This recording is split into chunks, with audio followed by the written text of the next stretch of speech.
हम लोग की धपान थे है और रहेंगे। देश का गृह मंत्री का जिस तरह बयान आया, ऐसा तो लगता है कि लिख लौरा पर पत्थर। कोई लगता ही नहीं है कि पढ़े लिखे हमारे गृह मंत्री हैं। इस तरह का बचपना बयान, उन्हें तो शीघ्र इस्तीफा दे देना चाहिए अपने पद से।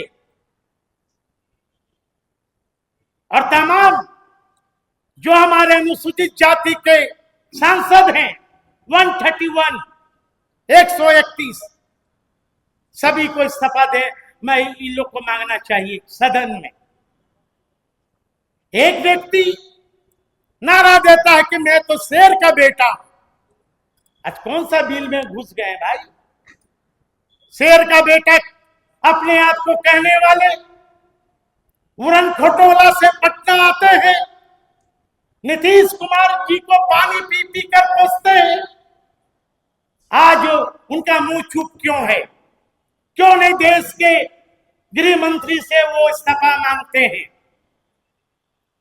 ऐसे लोगों को हम लोग चेतावनी देना चाहते हैं कि लोग संविधान विरोधी है।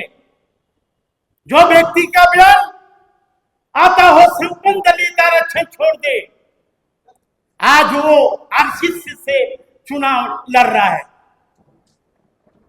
इसलिए साथियों,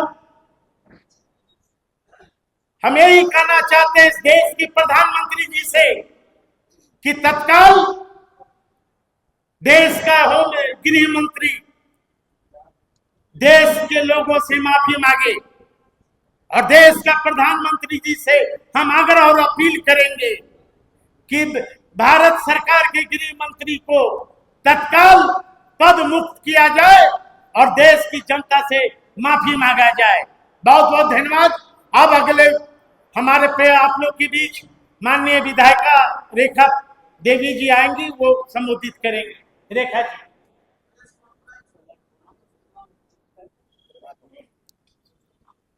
आज जो गृह मंत्री पार्लियामेंट में बाबा साहेब को मजाक उड़ाने का काम किए हैं, उसी के तहत हम लोग पार्टी कार्यालय में पार्टी के हमारे गृह मंत्री बिहार के बड़े भाई चंद्रराम जी, हमारे गार्जियन साधु पासवान जी, सारिका पासवान जी, प्रमोद राम जी, अम्बेडकर जी, सभी लोग आए हैं और सभी प्रिंट मीडिया सभी को मैं बधाई देती हूँ।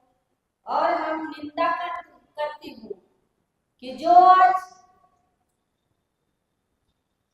जितने भी पार्टी हैं बाबा साहेब को देखिए कि बाहर में तो गाली देते ही हैं, लेकिन पार्लियामेंट में भी उन्होंने मजाक उड़ाने का काम किया। जिन्होंने पूरे विश्व में संविधान बनाए और उसी के तहत हमारे गार्जियन भी आप लोग के बीच में बता रहे थे, अगर बाबा साहेब नहीं रहते तो पूरे देश में जितने भी एमपी और विधायक जो चुन के जा रहे हैं पंचायत में आरक्षण, बिना आरक्षण के कोई आज तक या तो शिक्षा के क्षेत्र में या तो कर्मचारी कोई नहीं जा पाएंगे और उनकी मजाक उड़ाने का काम किए हैं। तो हम लोग और निंदा करते हैं कि ऐसे गृह मंत्री जो देश के इस तरह के बयानबाजी करें और पार्लियामेंट में आवाज उठाते हैं, सभी लोग बैठ करके कान बंद करके और गूंगे बहरे होकर के जितने भी दलित लोग एमपी वहां बैठे हुए हैं, खास करके मैं चिराग पासवान से मैं कहना चाहती हूँ कि आप कैसे आरक्षण करते हैं कि आरक्षण जो आरक्षण से छेड़छाड़ करेगा हम बर्दाश्त नहीं करेंगे। आज क्यों बर्दाश्त कर रहे हैं आप लोग? क्या नहीं कुछ बोले कि इस तरह के नहीं बात बोलना चाहिए सदन में, और सब कान बहरे करके सुनते हैं तो हम लोग सड़क से सदन तक विरोध करेंगे और गृह मंत्री अमित शाह को पुतला दहन करेंगे। सारिका जी, इसी के साथ मैं अपना बात समाप्त करती हूँ। सारिका पासवान। अब सारिका पासवान जी जो हमारे प्रदेश के प्रवक्ता हैं संबोधित करेंगे।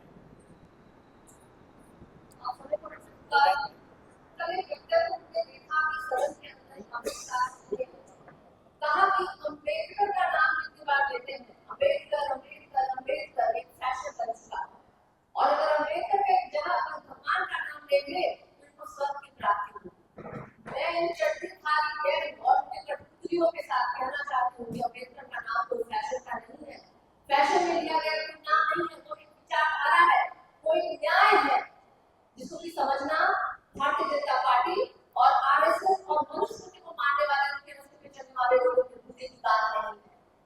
अमित शाह अगर परिवार में कुछ संविधान भी नहीं है, क्योंकि संविधान जो है ना धर्म ग्रंथों के आधार पर ही लिखा गया है। बाबा साहेब भीमराव अम्बेडकर ने समाज का लिए लिखा संविधान ताकि देश में हर एक व्यक्ति को, हर एक व्यक्ति के साथ न्याय हो सके, बराबरी का अधिकार मिले, चाहे वो महिला हो, चाहे वो पुरुष हो, चाहे वो किसी भी धर्म और किसी भी जाति से आता हो। हमारे धर्म में क्या लिखा गया है?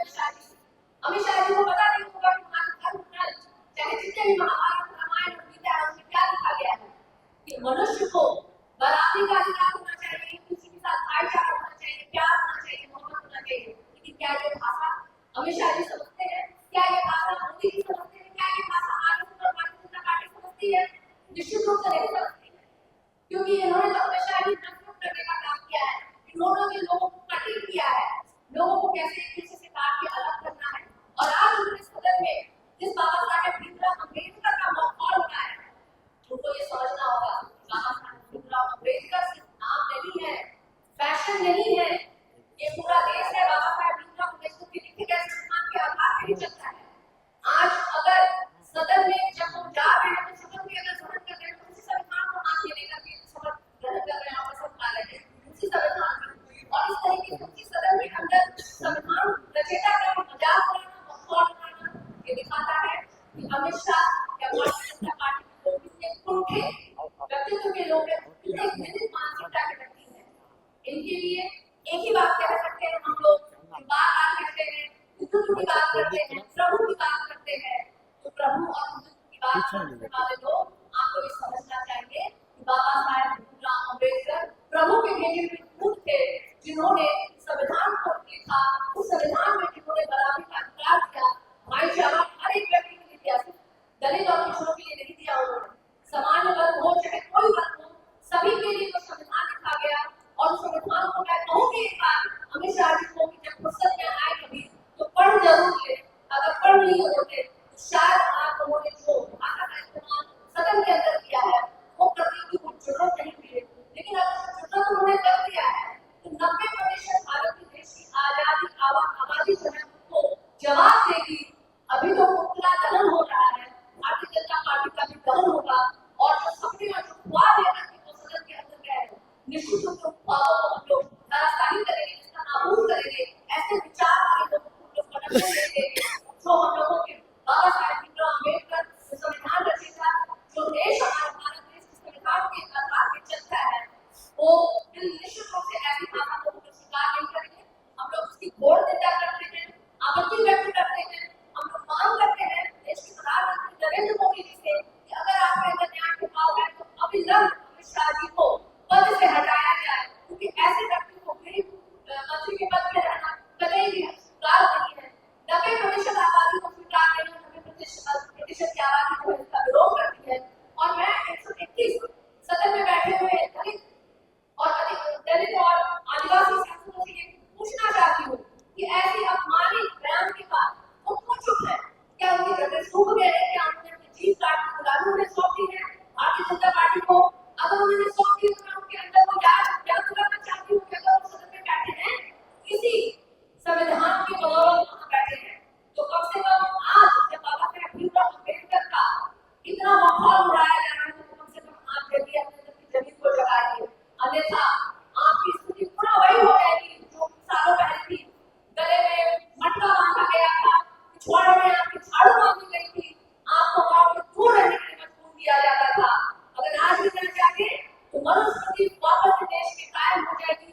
ऐसे लोग आपको जूतों के नीचे रखेंगे, मैं आग्रह करना चाहती हूँ अपने तमाम सांसदों से, तमाम नेताओं से, जो दलित और जो पिछड़े और बहुजन हमारे नेता है, सभी लोगों से आप लोग आइए और हमारे साथ विरोध कीजिए, क्योंकि ऐसे गृहमंत्री हमें स्वीकार नहीं है। और पुनः मैं कहना चाहूंगी कि वो लोग हैं जिन्होंने कभी प्रभु को देखा नहीं, तो प्रभु के रूप को तो इन्होंने नहीं देखा होगा, लेकिन हम जानते हैं प्रभु के